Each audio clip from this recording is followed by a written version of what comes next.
Hello listeners, मैं निधि मंडराल और आज मैं आपको एक छोटी सी कहानी सुनाऊंगी। और ये कहानी तब की है जब मैं 12th क्लास में थी, तो होप सो आपको पसंद आए। अब मैं स्टार्ट करती हूँ। माँ के शोर के साथ स्कूल का बैग लगाते मेरे हाथ और जल्दबाजी में नाश्ता कर बस स्टॉप के लिए मेरा घर से यूँ निकल जाना। ऐसा था कि मेरी ज़िंदगी में बस 2 ज़रूरी काम थे, एक स्कूल का बैग लगाना और दूसरा स्कूल टाइम पे पहुंचना। अब क्या था कि मुझे रोज़ 5 रुपये मिलते थे। जैसे मिलती है ना पॉकेट मनी बच्चों को, तो वैसे ही मुझे 5 रुपये मिलते थे और उस 5 रुपये से मैं खुद को बड़ी अमीर समझती थी। कभी चूरन तो कभी रंग बिरंगी गोली या फिर कभी बेर अपने दोस्तों के लिए लाया करती थी।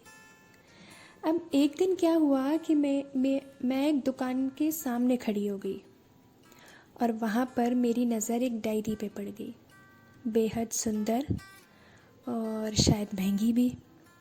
तो मैंने उसके रेट पूछे, मैंने उसके दाम पूछे, तो वो 150 रुपये की थी और मेरी जो पॉकेट मनी थी वो उसका एक छोटा सा हिस्सा भी नहीं थी। अब मैंने ये सोचा कि क्यों ना ये 5 रुपये रोज़ बचाए जाए ताकि 150 रुपये जल्दी बन जाए।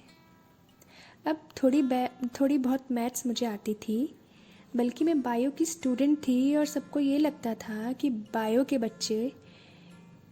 बच्चों की मैथ्स कमज़ोर होती है, पर ऐसा नहीं है। थोड़ी बहुत मैथ्स मुझे आती थी। तो अपनी रफ़ कॉपी में मैंने हिसाब लगाया और हिसाब कुछ यूँ लगा कि 30 दिन अगर मैं 5 रुपये बचाऊंगी तभी 150 बनेंगे।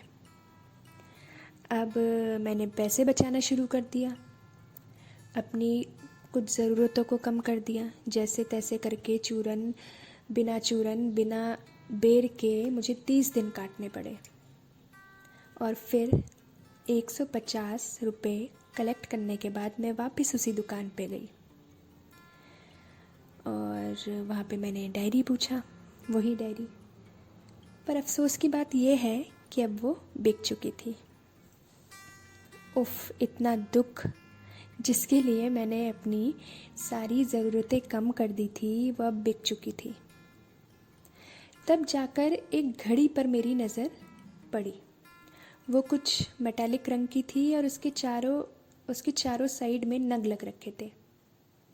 दबी हुई आवाज़ में मैंने उसके रेट पूछ लिए, तो वो 250 रुपये की थी और मेरे पास 150 रुपये थे, मतलब 100 रुपये कम थे मेरे पास। अब दिमाग में कैलकुलेट करा, मैंने कहा 100 रुपये जोड़ने के लिए मतलब 20 दिन मुझे और मेहनत करनी पड़ेगी। चलो ठीक है।